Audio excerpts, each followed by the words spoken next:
Alfred, you've been sitting out there. You sat out there, I know that. Tell me two things you wish you would have known sitting out there that you know now. I wish I really knew how to fundraise early on, because I wouldn't have went the route that I went. I would have raised the money. I know too many people, and I didn't really understand the language of fundraising. I didn't know that that was a language. I didn't know it was a different language. And when I sat in front of investors, I found out because I felt unprepared. They would look at me like and let down, like, yeah, he's not ready. He's not investable. And I was like, damn, this is a horrible presentation, and it made me go back to the drawing board. So I wish I would have known that.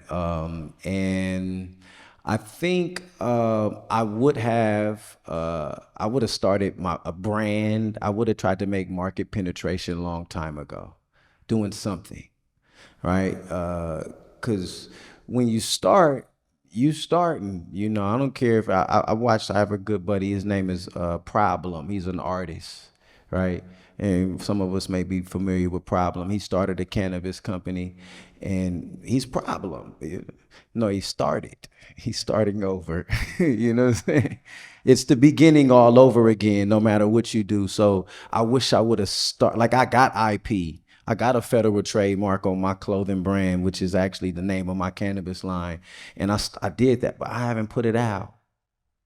I wish I would have put it out. I wish I would have made some mark. It's not too late, but I'm just saying, like, I would have had market penetration. I would have some type of market entrance, and I would have been able to raise capital on that because I was in a great position. We sued the city. We did all these things, It's like we're making moves. We're trying to figure out how to stand in our power so we can actually, have a thriving equity market. And I've been like double dutch. And the store's open, but I still don't have a product on my shelf. It's coming though, don't worry. You're absolutely right. And my example of that would be, I flew into town last night and I'm driving or catching a ride on a lift into downtown LA, and I happen to look over my shoulder, and right above the highway, there's this big mural, cookies. How many of you are familiar with cookies by show of hands? Okay, so you're familiar with Berner, the owner of the brand. Cookies was a thing well before he ever got into licensed cannabis. And I think that's the point that you were making. If there's a way to get your brand out and start developing a following, create a sort of a groundswell, even before you have to have a conversation about business, it is going to give you, again, additional value, additional leverage in those conversations. If you have a brand that's popular, if you have a social media following, if you can get people to come out, it may seem simplistic. It may seem like basic stuff, but I think about it like this. When you're approaching an investor, your story, your picture's like a brick wall, right? Every single brick is important. If bricks are missing, there's holes that they can poke into your story. And they're going to use that against you. They're going to use that again to talk down your value. Try to close those bricks up. If you can walk into that conversation and you have a brand with following, you have real estate lined up, you're an equity qualifier, and there's a number of benefits that go along with that, you're going to be in a much better position to have that conversation than somebody coming in cold and new saying, well, I qualified for this equity program. What do I do next? They may walk away, or they may say, oh, you're a sucker. We're going to take advantage of you. Okay? We're going to put a deal in front of you that you don't know any better. It's going to look good. I've seen the deals where they're paying the people $25,000 and that's all the money they're ever going to see. People have signed those. I was telling the brother out front that I've seen the deal that looked good on paper except for one clause tucked into it that said, when it's lawful for us to buy you out, we're buying you out at a flat $6,500. and somebody signed that deal. We were, fortunately in that example, we were able to claw that back. But if you don't know any better, right, you might take that deal. And so I don't think that you have to necessarily be fluent in investment lingo, but you do have to understand what their priorities are. You have to be able to speak to their priorities. And you also have to have confidence and knowledge about what you're bringing to the table. You have to be able to push back on some of the things that they're going to say. Okay? Yeah, you got to be willing to say no. You got to be willing to walk away. I'm on my third investor party, and it's tough because you don't get all that you want, and it's some uncertainty there because you have to have faith and trust in your partner, and they have to do the same in you. I had a deal where they wanted equity, a loan, and a management fee. You know what I'm saying? And it was gonna be their store name too. So you just got to know what is important to know. Like, oftentimes they say you should know what you want, and I think it's important for us, and maybe you guys can share some light on that. Is like, what is on the table for us to want? What should I be wanting? I didn't know that it was a nice dark alley over there or a big mountaintop over here. What should I want? I don't know. Let me just back up. You should know what you want, but I'm going to reiterate this. At the end of the day, you start with 100%. All of it's yours. Every last little bit of these businesses. Now, it's doubtful that you can get it off the ground by yourself, and you need to bring in help, but you have to be smart about that. Every little piece that you give up, you need to be able to justify it. If I'm giving somebody 10%, it's because whatever they're giving me, I've decided it's worth that 10%. Okay? If I'm going to give up 49%, then I need to know that I'm getting everything I need to get across the finish line. I don't care how much money they throw at you. If it's not going to get you across the finish line, you'll be one of these stores that are closing. I want to point out, because I think that goes back to what he was talking about. It was a specific type of equity only type of deal. So if you're selling 49% for $1 million, who's going to put in the money once you need over $1 million? Is where that's why it's an issue to just sell equity. We can't just sell equity for those reasons, because you're gonna run out of money for sure. At some point, you're gonna run out because you're not gonna make money. The taxes are not set up for an individual store to win. I'm in business. I have one license. The taxes are not set up for an individual store to win. You will lose. You don't have enough money. I'm just testimony. You know what I'm saying? It's not set up for us yet. So how do you win? That's a great question. And what I would say is you have to be creative. If you're one of the retailers in here and you only have one store, you've got to be creative. He is absolutely right. The tax regime, the compliance costs, they are not set up for a single store operator to be hugely successful. So what are some of the ways that you could become more successful? Well, we can look at what can we do to reduce our costs?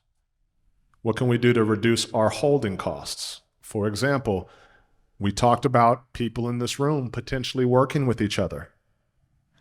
Can you cut better deals with people who have similar interests, who have similar alignment of goals, right? Can you develop your own brand? Can you start marketing your own brand in your store where you may have a higher margin, right? And that can boost the profitability of your store. Can you start selling non-plant goods, right? Is your store selling paraphernalia, right? Are you selling merchandise in your store where you might have a higher profitability point, right? Are you looking at strategies to package goods? There's some stores that have been real successful with subscription services. So you got to be creative about the different ways that you can operate and the different ways you can sort of boost your margins. Another way is growing organically. If you can get store number 2, store number 3, and now you can take advantage of economies of scale. You can start buying more product because you're buying for 3 stores instead of 1. You can start asking for better prices, right? If you're in manufacturing and you can grow your accounts, right? You can start asking for better prices on your packaging. If you're doing a lot of testing because your cultivation is increasing, can you negotiate better pricing on your testing services? We have to be thinking about all these ways, and this is just business thinking, right? You don't have to go and get an MBA for this. You don't have to go to law school for any of this. It's about how can I work myself to a better deal. So what it is volume. There was a lot of different volume ads that he was talking about, and you gotta get your margins up, and it's gonna take a lot. And so that's what we all on the grind for. And branding is just like having people remember you when they think about a thing, right? So that's why I wish I put my brand out before, because they would have longer memory bank of me. But it's all good. I appreciate sitting here with you and being able to share, and I would love to connect with anybody in the room. I'm gonna have to leave very shortly, but thank you so much. Thank you, Alfred. I appreciate it. You need to go to your meeting.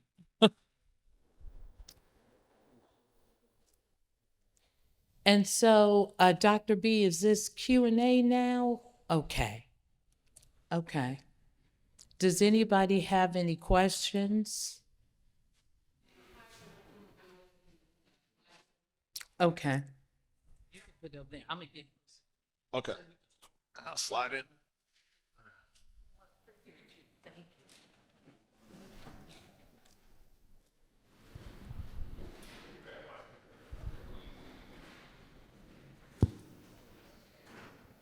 All right, how's it going? My name is Sazame. We were talking about like intellectual property. I'm just curious, like, how does a brand like Ball Family Farms, how are they able to put all of these movie characters on their, on their brand? Like, how are they, like, do they have to pay for that, or are they, or is that not intellectual property? Can you not copyright a movie character?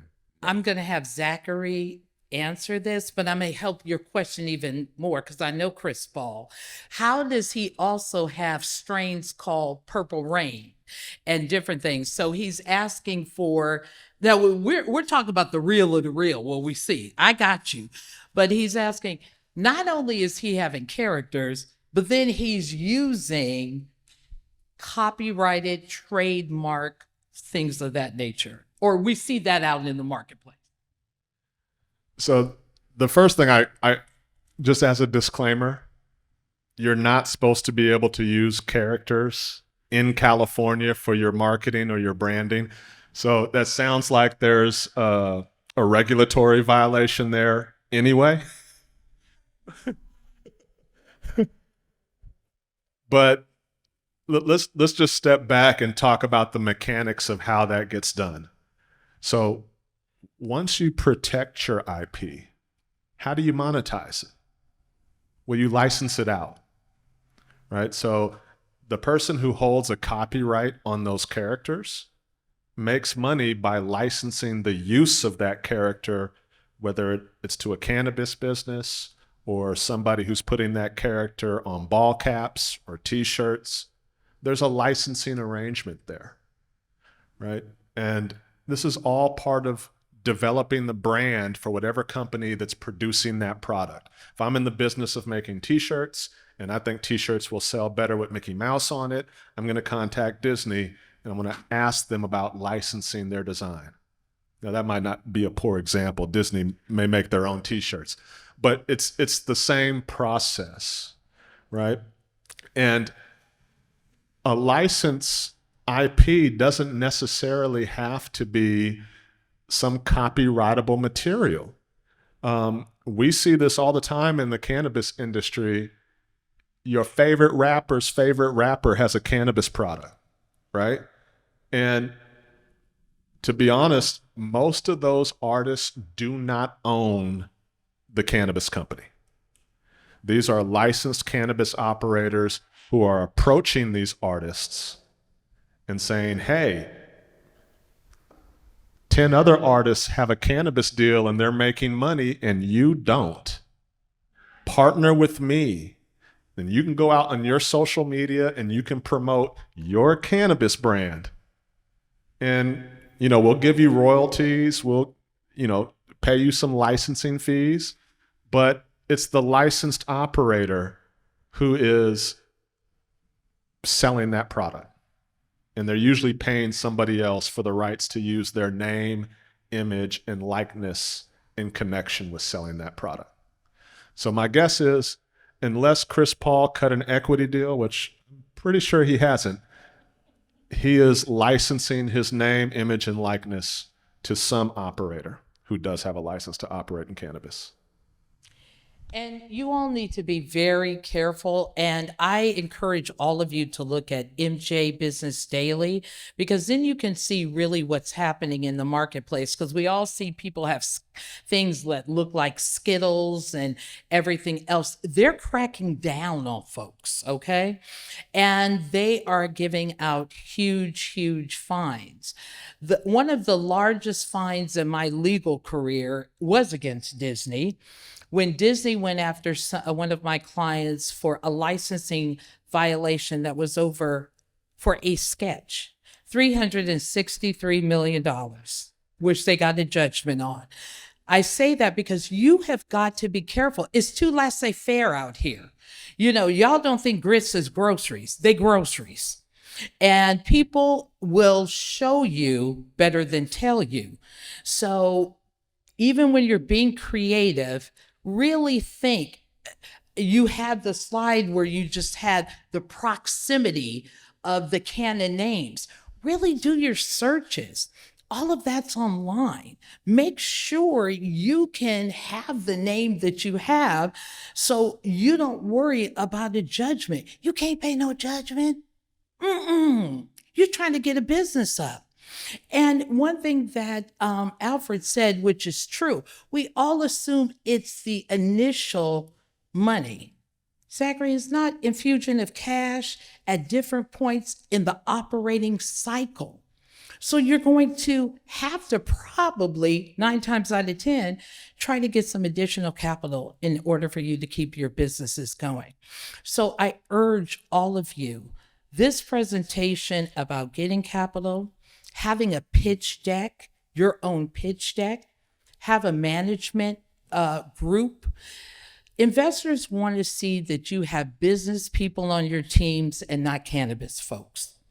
They know you're going to have a cannabis person, but who's going to be your CMO? Who's going to be your chief marketing officer? Everything Alfred and Zachary was just talking about, branding is market share. How do you get a market share? Who is going to look at your finances? Who is going to be your compliance officer? If I'm giving you money, I'm giving you money. So you're going to have to sell yourself. And in this day and age, the argument of, ooh, I do fire weed, that ain't going nowhere. Okay. And you also saw Alfred, because I've been in pitch meetings where I heard, and I'm like, did you not see the pitch deck we worked on? And you're going to go with the fire weed? Is that really an argument with why it should give you $1.8 million? Who's going to say they got bad weed? Everybody going to say they got good weed. So you really need to button everything up, right? As a business, making sure you have, when you should be able, Zachary, am I right, to answer any question the investor has. The investor might ask you, we hear there's a big illicit market in California. So how are you going to market your business in order not to, how we're going to get our investment back inside of the illicit market? You better have any kind of response for that. We see you haven't been in business long. What are you going to say about that? Transferable skills. He's absolutely correct on that. But you have to know what your transferable skills are in order to articulate that to a group of investors. So if you don't get anything out of this, go home and read that thing and really deep dive it. Go home and look at 104.20 so you know what your rights are as a social equity. Know who your analyst is. Go on that LMS system. You have to know what questions to ask. If you don't know the information, you cannot form the question. Let me just piggyback on one last point, and then we'll move to the next question. Transferable skills are important to identify, not just so that you can tell the prospective investor what your role it would be in the business, but also so that you can identify the gaps in your team's expertise that you need to fill in. Every investor is going to want to see your CFO. And if you don't have a CFO, you need to have an explanation for how you're going to bring that person in and what skill set you expect that person to have. You cannot go get your guy who just graduated from college in finance. That's not going to cut it. You cannot go get a bookkeeper and say, this is now going to be your CFO. What you could say is, yes, I understand we don't have a CFO right now, but once funded, we're going to dedicate this amount of money to hiring and retaining somebody with the requisite experience. All right? Investors invest in teams, and they invest in financials and projects they believe in. It's not the fireweed. And I have not met a master grower yet who didn't think they had the secret sauce. Okay? So we've all heard that. Every investor has heard that. What they want to find out is, do you have a team that we think can execute? And do you have a plan that we think is executable? If you can say yes to both of those, you have a much better chance at getting funded.